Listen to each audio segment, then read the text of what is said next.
Assalamualaikum semua. Masih ada lagi ke yang berbaki daging korban kat rumah? Kalau dah tak ada idea nak masak apa dengan daging-daging tu, jom cuba kambing masak berempah. Atau orang di negara India sebut mutton pertel. Menu masakan Indian style yang cukup mudah, cepat dan yang paling best, rasa dan aroma rempah ratusnya yang sangat menyelerakan tu. Nampak tu, kuahnya yang pekat, melekat bersama daging. Itulah yang memberi satu kelainan pada menu yang satu ni. Hidangan ni cukup dengan nasi putih panas-panas. Tak perlu lauk sampingan lain lagi dah. Lagi terasa kenikmatannya tu. Dah ada yang terliur ke tu tengok Umi makan?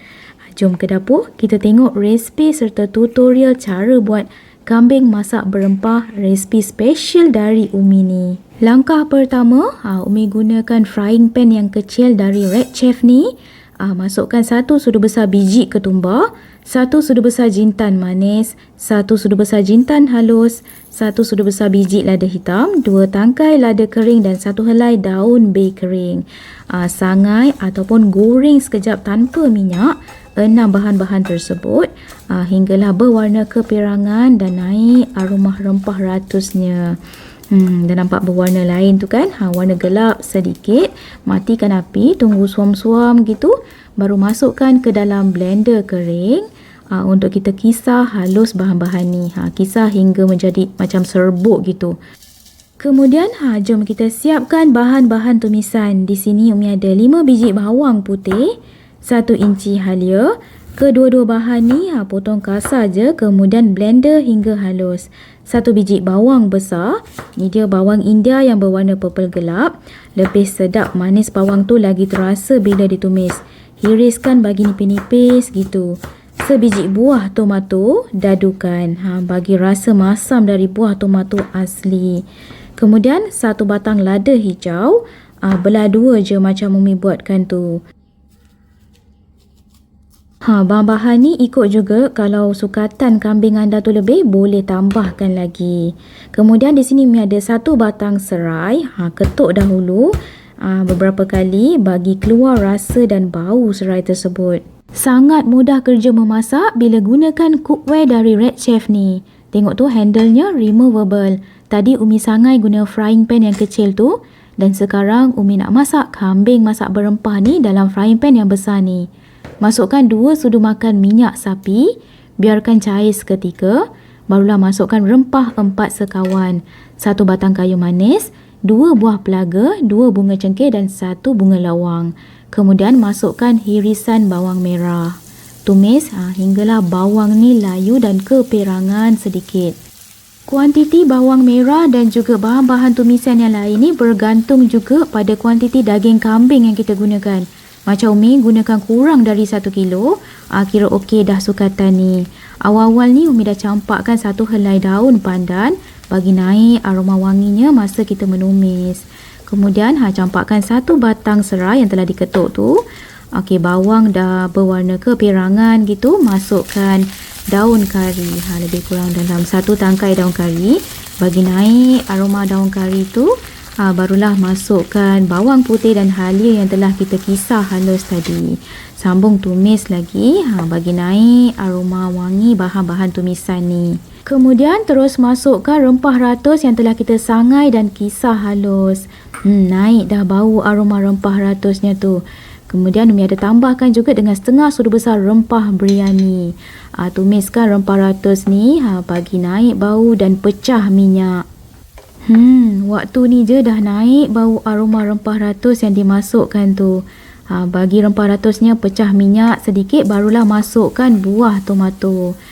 Tomato tu bagi benyek bersama rempah ratus. Buah tomato ni lah membantu untuk pekatkan kambing masak berempah ni. Kemudian terus masukkan, ni ada dalam lebih kurang 680 gram, lebih kurang 700 gram lah daging kambing. Ni adalah daging korban Umi dapat hari tu. Saiz daging kambing tu potong besar sedikit sebab lepas siap dimasak nanti ia akan mengecut. Masukkan setengah sudu kecil serbuk kunyit, 3 sudu besar tairu. Tairu ni adalah sejenis susu masam. Kalau tak ada, anda boleh gantikan dengan yogurt. Waktu ni terus masukkan lada hijau yang telah dibelah dua. Kemudian gaul sebatikan rempah ratus tersebut bersama daging kambing. Kita nak bagi rempah ratus ni betul-betul meresap sampai ke dalam isi kambing tersebut. Gaul bagi betul-betul sebati dan kita akan biarkan masak seketika. Bagi kambing tu meresap sepenuhnya. Api biar sederhana perlahan je waktu ni. Bagi daging kambing tu masak sekejap dan bertukar warna. Kemudian dah boleh terus masukkan 1 cawan santan pekat. Umi gunakan santan fresh. Kemudian ni dia Umi ada tambahkan dengan 1 sudu kecil kerisik. Bagi bertambah rasa sedap dan berlemak rasa kambing masak berempah ni. Dan Umi lepas dah siap masukkan bahan-bahan ni, dah masukkan cecair, biarkan hinggalah daging kambing ni dimasak sempurna dan mengering. Kuah kambing masak berempah ni dah nampak mendidih tu. Waktu ni boleh perasakan dengan garam secukup rasa. Garam tu agak-agak, jangan lebih sangat sebab semakin mengering nanti masin tu akan lebih terasa. Sambung, Umi akan masakkan seketika dan Umi ada tambahkan sebenarnya dalam lebih kurang 1,5 cawan air lagi ya.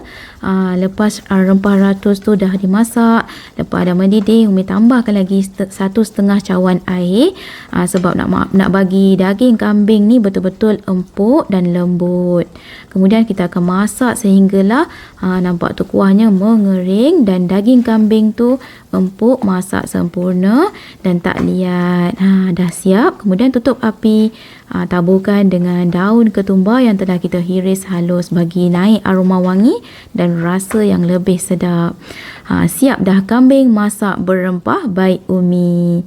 Nampak tu sangat menyelerakan kan? Bila kuahnya dah semakin mengering, daging kambing ni pun tahan lebih lama sebab kita masak tadi atas dapur lama sangat. Nak bagi dagingnya betul-betul masak sempurna dan meresap rempah ratusnya ke dalam isi daging kambing.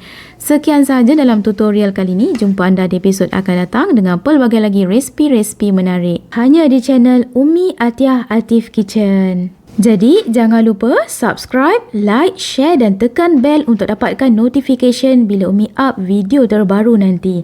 Assalamualaikum. Bye.